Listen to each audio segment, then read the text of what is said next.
your credentials and you figured out what your goals are and where you want to be in 5 years, you still need a lot of guts to do that sort of thing. And not everybody probably has the courage to do that. Yeah, I think that that's true, and I think there is where we also separate out people who are going to have the foresight. To me, what takes even more courage is years from now to look back and say, if only I had, I should have. But a lot of people don't look forward far enough to say, well, do I want to, in 20 years from now, look back on some pretty big regrets because I didn't make that change, because I didn't give it a shot. I didn't follow my heart. Instead, I followed somebody else's dream, one that my parents laid down for me, or one that my wife or my husband or my boss or somebody else has given me.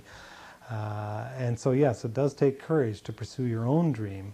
But I think in the long term, it's in a lot of ways the path of least resistance, kind of following your heart where you want to go.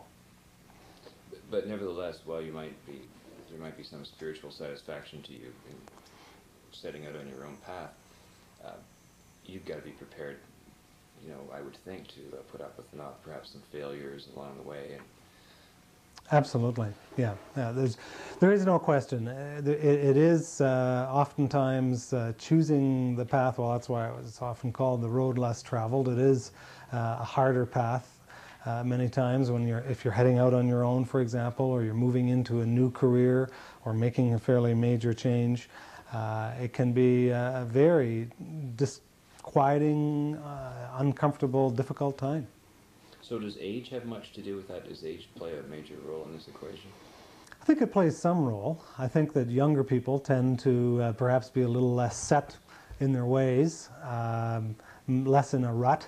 I heard recently someone defined a rut as a grave with the ends knocked out, which I thought was a wonderful way of thinking about being in a rut. And so I think that younger people tend to be a little less prone to that, although not completely immune. But I would also then argue that people in their aged years, or even a little older, will sometimes fall into, again, the victimitis virus kind of trap of saying, well, I'm too old now. There's nothing I can do. And yet we know of numerous examples of people who at pretty advanced years have continued to be fresh and alive and exploring new interests, new hobbies, changing careers.